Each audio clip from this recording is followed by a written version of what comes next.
warahmatullahi wabarakatuh. Kembali berjumpa dengan saya, Hirsbuno Arif, dari Forum News Network. Apa kabar? Semoga selalu dalam keadaan sehat dan tetap semangat ya. Anda pasti sering menyaksikan seorang terdakwa, entah dia itu koruptor, bahkan termasuk penjahat klasteri sekalipun, yang kalau tampil di persidangan itu, pasti mengenakan baju koko putih dan lengkap dengan kopiahnya. Ini sangat islami banget. Sementara perempuannya itu, mengenakan hijab, beberapa di antaranya malah tampil sangat syar'i dengan lengkap dengan baju gamis, kemudian, hijab dan bahkan ada yang menggunakan cadar ya. Padahal sehari-harinya, kita tahu banget bahwa mereka ini, tidak mengenakan pakaian semacam itu ya. Apalagi kerudung, ini pakaiannya biasanya banyak juga di antara mereka yang suka mengumbar auratnya. Beberapa di antaranya tuh bahkan biasanya tampil glamor gitu ya, tapi tiba-tiba begitu dia tampil di persidangan, itu ya betul tadi, itu mendadak menjadi santri, menjadi soleh, menjadi solehah gitu. Dan menyaksikan fenomena semacam ini, saya yakin Anda itu sama dengan saya ya, sudah lama nih, kesel gitu, bertanya-tanya, "Apain sih kalau sidang mesti menggunakan pakaian yang, pakaian yang terkesan sangat muslim atau muslimah begitu, sangat soleh dan solehah." Kita kan bukan hanya sebel ya, tapi kesal dan juga marah.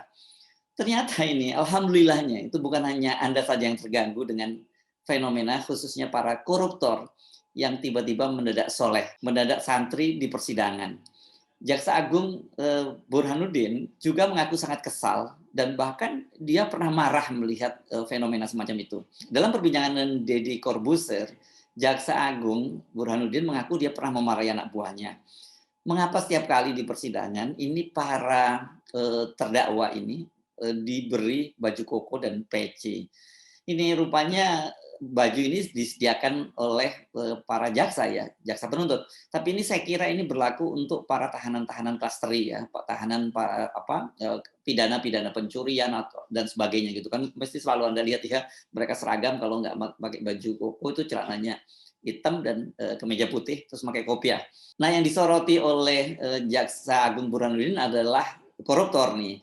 Makanya kata dia, selalu dikatakan bahwa koruptor itu adalah kerah putih. Saya nggak tahu sekarang malah nggak pakai kerah putih lagi, pakai kaos oblong juga bisa kata dia koruptor tuh, jangankan kaos oblong, kayak ustadz gini saja juga bisa kata Burhanuddin. Makanya saya melarang teman-teman itu di daerah. Dulu itu kalau sidang terdakwa itu pakainya dikasih baju koko, pakai peci, saya marah. "Kok begini?" Saya bilang, "Ganti," kata Burhanuddin. Burhanuddin meminta agar para koruptor ini cukup dipakaikan rompi saja, sebab dengan mengenakan baju koko dan hijab ini dapat merusak citra agama tertentu. Dalam hal ini tentu yang dimaksudkan jelas dong ya kalau pakai baju koko dan hijab itu adalah Islam. Nah, soal mendadak saleh ini, mendadak syar'i itu kelihatannya sudah menjadi tren ya, bukan hanya fenomena umum lagi, sudah tren ini. Entah apa maksudnya. Kalau untuk para penjahat klasteri, kelihatannya memang benar seperti tadi ya, dikatakan oleh Jaksa Agung bahwa mereka diberi seragam oleh petugas kejaksaan. Jadi mereka tinggal pakai saja. Entah apa maksudnya nih, kok seragamnya selalu baju putih atau baju koko dengan peci. Nah, mudah-mudahan ini tidak ada maksud untuk mendiskreditkan umat Islam.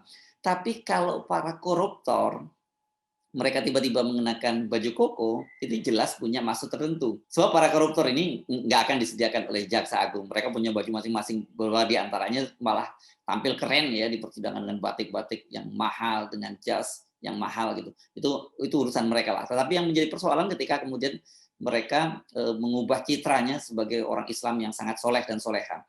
Ini sebenarnya kalau saya lihat-lihat ini ada upaya semacam apa ya, membentuk citra persepsi publik. Kenapa? Karena bagaimana mungkin mereka yang santri, soleh dan soleha kok jadi koruptor. Jadi upaya semacam itulah gitu.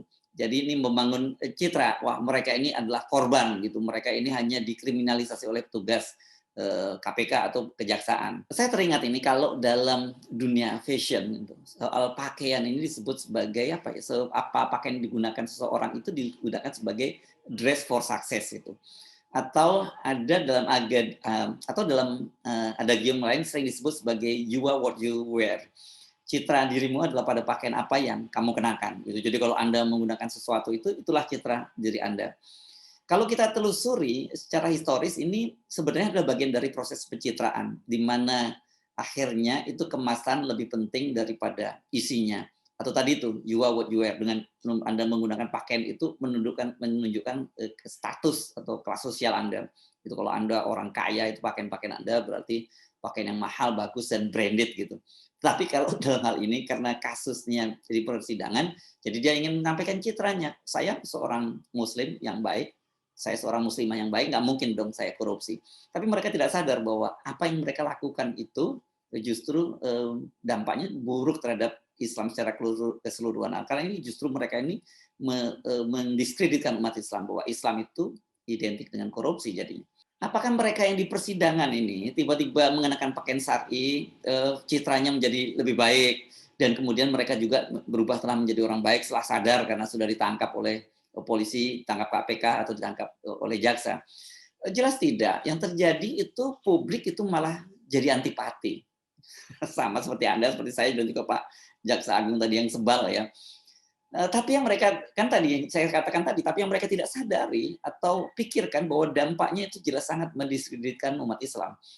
Pakaiannya syar'i dan tampilannya seperti orang soleh, solehah, tapi kok korupsi. Ini jelas sangat berbahaya, apalagi kalau ini dilakukan secara by design. Ada tujuan mendiskreditkan umat Islam.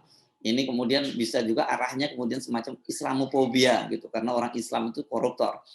Anda masih ingat dulu ya, menjelang Pilkada DKI 2017, itu ada semacam kampanye yang masif di media sosial. Itu para pemimpin, pilih mana? Pilih pemimpin Islam tapi koruptor, atau pilih pemimpin kafir tapi tidak korupsi. Ini kan bahaya banget ya, mensimplifikasi semacam ini, seolah-olah bahwa orang Islam itu adalah koruptor, dan kalau yang orang kafir itu tidak korupsi. Jadi sekali lagi saya ingin menegaskan, kampanye semacam ini kan sangat-sangat berbahaya. Kalau toh faktanya bahwa para koruptor itu banyak di antara yang beragama Islam, ya karena mayoritas bangsa Indonesia memang beragama Islam. Jadi ini secara probabilitas peluangnya jelas lebih besar. Jadi kalau non-Islam yang menjadi mayoritas, pasti yang akan jadi koruptor itu jelas mereka yang non-Muslim gitu. Nah, coba, tapi kalau mau iseng sekali-kali coba sih dibikin berdasarkan presentasi gitu. Kalau memang mau tujuannya seperti itu, walaupun saya tidak menyarankan itu, pasti akan tidak seperti yang citra yang selama dibangun bahwa umat Islam itu koruptor dan yang kafir itu tidak koruptor. Nah, ditambah lagi itu ini apa ya? Ini saya sebut ini ada upaya-upaya semacam framing ya, dan ditambah tadi dengan fenomena bahwa koruptor yang apalagi ini yang dengan koruptor yang mengenakan secara sadar mengenakan busana muslim, ini makin lengkap lah framing negatif terhadap umat Islam yang identik dengan koruptor. Mari kita sebut beberapa contoh. Nah, kebetulan tadi yang bicara adalah Jaksa Agung ST Burhanuddin. Kalau gitu kita beri contoh yang dekat dengan kejaksaan. Anda pasti masih ingat ya bagaimana tampilan Jaksa Pinangki terhadap terdakwa korupsi karena menerima suap dari buronan Joko Chandra. Ini pasti Anda nggak lupa, ini masih bikin geger ini ya. Coba perhatikan pakaian-pakaian yang dia kenakan di persidangan. Ini salah satu contohnya. Ini sangat syar'i ya. Foto ini malah sangat syar'i banget, muslimah banget, karena dia selain mengenakan hijab, dia juga malah menggunakan baju gamis. Tapi kalau dia mengenakan masker, nah itu lain lagi urusannya itu ya. Atau foto ini juga citranya nggak kalah ya, sangat soleha. Nah, tapi apakah pakaian yang dikenakan oleh Jaksa Pinangki sehari-hari memang seperti itu? Nah, pasti bukan. Anda bisa gampang Anda menggoogling foto-fotonya dia. Banyak sekali kok tersebar di media sosial. Foto ini misalnya, ya, coba Anda perhatikan. Apakah ini foto tadi atau foto ini? Yang foto ini malah sangat glamor ya. Dan Anda masih bisa banyak mendapatkan foto-foto lainnya yang Anda bisa googling sampai puas. Ini karena Jaksa Pinangki ini salah satu jaksa yang memang sangat sering mengunggah tampilan-tampilannya di media sosial yang dia milikinya. Nggak ada sari-sarinya. Nah, kok tiba-tiba sekarang ketika dia di pengadilan, bukan sekarang, tiba-tiba waktu dia di pengadilan, kok mendadak jadi syar'i? Ini apa maksudnya? Mau mencitrakan diri sebagai muslimah yang dizolimi, yang pasti tidak mungkin jadi koruptor, atau malah ada maksud mendiskreditkan umat Islam? Kalau kita runut ke belakang, ini banyak sekali terdakwa korupsi atau koruptor itu maupun pelaku kriminal yang tiba-tiba mengenakan jilbab di persidangan. Ya, jadi ini bukan monopoli dari Jaksa Pinangki saja. Saya aja Anda mundur ke yang jauh ke tahun 2011 nih. Pada bulan November 2011, terdakwa penggelapan uang nasabah Citibank Inong Malindadi, mudah-mudahan Anda tidak lupa ya. Ini juga tampil di pengadilan dengan kerudung, walaupun ini nggak terlalu sari ya, poninya masih menyembul gitu. Padahal sehari-harinya dia tidak mengenakan kerudung. Nah, yang seru nih setahun berikutnya, tahun 2012, ada Neneng Sri Wahyuni, istri mantan bendaharawan Partai Demokrat. Itu dia juga tampil di persidangan dengan menggunakan kerudung, bahkan cadar yang menutupi wajahnya. Jadi ingat ini foto ini ini belum pandemi loh ya, pada tahun 2012. Jadi dia betul-betul menutup rapat tubuhnya, dan bagi orang yang nggak kenal dia menduga wah ini perempuan solehah yang bercadar gitu. Lah kok sampai tampil di persidangan menjadi dalam kasus korupsi gitu.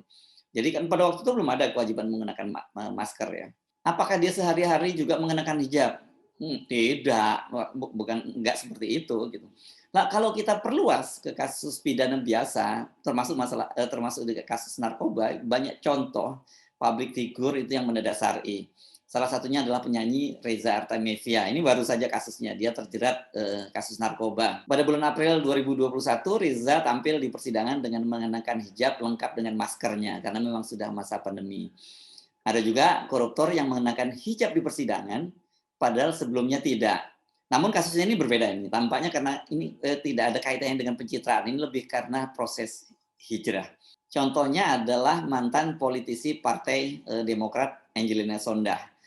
Ya, dia memang dalam persidangan, dan bukan hanya di persidangan, di luar persidangan sekarang dia juga mengenakan hijab ya. Memang bukan hijab syar'i banget gitu ya, tapi dia sudah menutup auratnya ini. Yang saya kira ini perlu kita ucapkan syukur, alhamdulillah, karena dia mendapat hidayah dan kemudian hijrah, dan dia sampai katanya menjadi penghafal Al-Quran. Saya belum berani menyebut hafiz ya, mungkin kalau hafiz itu pasnya sampai 30 juz gitu, tapi dia disebut-sebut sudah menghafalkan beberapa juz dari Al-Quran. Alhamdulillah, kalau ini saya kira maksudnya tidak ada kaitannya dengan pencitraan. Mudah-mudahan tetap istiqomah ya. Bagaimana untuk koruptor pria? Ini banyak sekali contoh-contohnya yang mereka tiba-tiba mengenakan baju koko lengkap dengan kopiah atau kupluk. Mudah-mudahan Anda juga masih ingat kasus yang dulu menggegerkan, yakni pegawai pajak Gayus Tambunan. Ini kan dia walaupun ditahan, dia masih sempat jalan-jalan nonton pertandingan tenis di Bali pada waktu itu ya. Dia di pengadilan juga rajin mengenakan baju koko. Yang paling kocak ini adalah peristiwa di Kampar, Riau. Bendaharawan Golkar Kabupaten Kampar di Riau ini, Firdaus, dijerat kasus korupsi pengadaan baju koko di pemerintahan Kabupaten Kampar. Ketika dia tampil di persidangan, dia mengenakan baju koko lengkap dengan kupluknya. Media menulis begini, karena ternyata dia ini mengenakan baju koko tidak hanya ketika persidangan, tapi ketika ditangkap oleh petugas kepolisian dia juga mengenakan baju koko. Nah, di judulnya begini, media yang menulis, diciduk buron kasus korupsi baju koko pakai baju koko dan kopiah. Dengan fakta-fakta semacam itu, sikap Jaksa Agung ST Burhanuddin ini patut kita apresiasi. Jangan lagi para terdakwa, baik kriminal biasa, apalagi koruptor, itu disediakan seragam baju koko dan kopiah. Cukup pakaikan saja baju biasa dengan rompi, dan di dalam rompinya itu tulis huruf-huruf besar koruptor gitu ya, di rompinya itu. Saya sih usul tulisan itu di bagian depan maupun di belakang dengan tulisan koruptor ini. Kenapa? Karena dengan begitu ketika media mengambil fotonya, baik dari depan dan belakang, jelas statusnya. Dia adalah terdakwa koruptor. Silakan dia mau memakai kopluk, mau memakai apa, tapi yang jelas dia memakai rompi koruptor. Sikap dan keputusan Jaksa Agung ini memang harus kita dukung penuh ya. Dan Ketua MUI bidang ukhuwah Kiai Khalil Nafis ini yang sangat aktif di media sosial juga mengaku dia sangat mendukung apa yang diputuskan oleh Pak ST Burhanuddin ini, Jaksa Agung. Dia mengaku sering selama ini bertanya-tanya mengapa ya para koruptor itu tiba-tiba mendadak jadi orang yang soleh dengan mengenakan baju koko dan hijab. Saya Hersbuno Arif dari Forum News Network. Sampai jumpa lagi. Wassalamualaikum warahmatullahi wabarakatuh.